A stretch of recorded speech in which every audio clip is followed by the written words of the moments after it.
Good evening, everyone. I just wanted to get a quick video done tonight. As I explained in the written announcement, it's no excuse, but it's been kind of a wild 2 weeks with being away coaching for a week and then doing a conference presentation down in Virginia. I've actually been on the road for the better part of the course. In fact, it's only been since Thursday afternoon that I've been back here in Connecticut and kind of getting life back to normal for me. So, hope I've stayed up with everything. I've had a lot of fun reading everybody's posts, and I'll try to get some more detailed information up later in the week. But just wanted to get a few things out for us tonight. Okay, number one, the discussion board's been kind of fun this week because I asked two very simplistic questions, and as always, they cause a lot of response when people want to talk about the business of sports and then the purpose of sports. And what I really am trying to get people thinking about is, why do sports franchises exist? Do they exist as profit-making businesses? And we've discussed that. Do they exist as entertainment? Do they serve a social purpose? And I'm quite serious when I say that.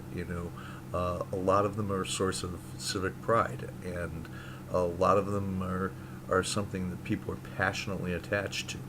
And we look at our franchises here, but for good heavens, if you looked at some of the things that people did look up about the value of sports teams, you saw the big soccer clubs in Europe are the most valuable franchises in the world. So there's a lot to think about. So even though I asked two very simple questions, they weren't that easy to answer. Now, because of that, I also definitely used the word profits in there instead of value. And I just want you to keep that point in mind as we go forward, because it's something we're really going to discuss in a lot more detail. So keep thinking, asking yourself as we go ahead, are we looking at making profits, or are we looking at building value? All right?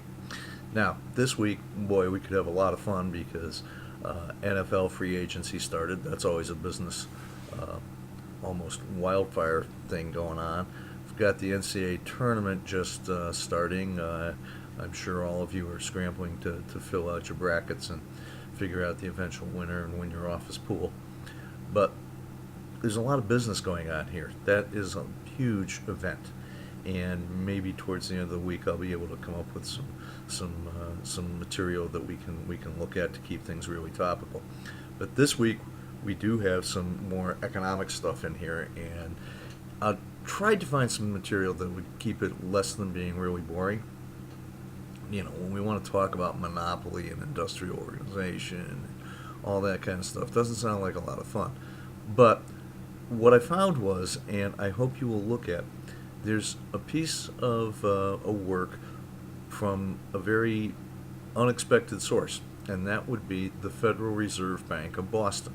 And as you all, I'm sure, know, the Federal Reserve System is the central bank of this country. It's what regulates the banking system, the monetary system, and chairman of the Federal Reserve is often considered almost as powerful as the President of the United States when it comes to the economy.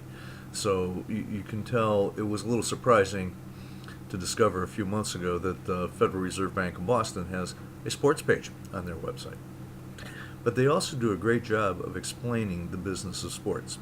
And as you'll notice from the links I've put in, their sports page, if you will, they call it Peanuts and Cracker Jacks, and it's organized not into chapters but into innings. So what I'd like you to do is read innings 1 through 4, and then before you get into the discussion this week, go back and read the 4th inning one more time. And it'll talk to you about how teams are organized, how teams make money. It talks about monopoly, it talks about leagues, it talks about individual franchises. And I think you'll find it a very clear explanation, along with the text, of some of the issues of what I will call industrial organization in the world of sport. And then later on, I'll try to get a little bit more topical with things, but I'm playing a bit of catch up here. I did get all the grades done for the first week. You'll notice what I try to do with discussion board is I may not read every post. I do read every post, sometimes twice. May not respond to every individual post, but when I do the grading, I try to give you a little bit of more detailed feedback so you can see how things fit in. Remember, you really need to be answering the main discussion question, one substantive post for that, and then responding to at least 2 people. And I didn't really whack people for that this week, but it's going to be becoming more and more of an issue as we go on. And I'm going to raise the expectations a little bit every week for performance as we go on.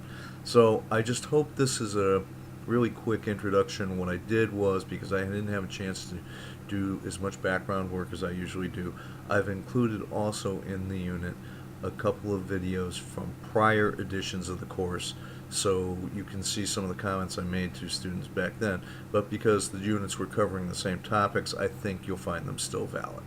Okay, I appreciate everybody's work. I appreciate the fact that everybody has participated, and everything looks great so far. Let's keep it up, and I look forward to the rest of the week. Okay, so thanks again for your attention, and I'll talk to you later. Bye.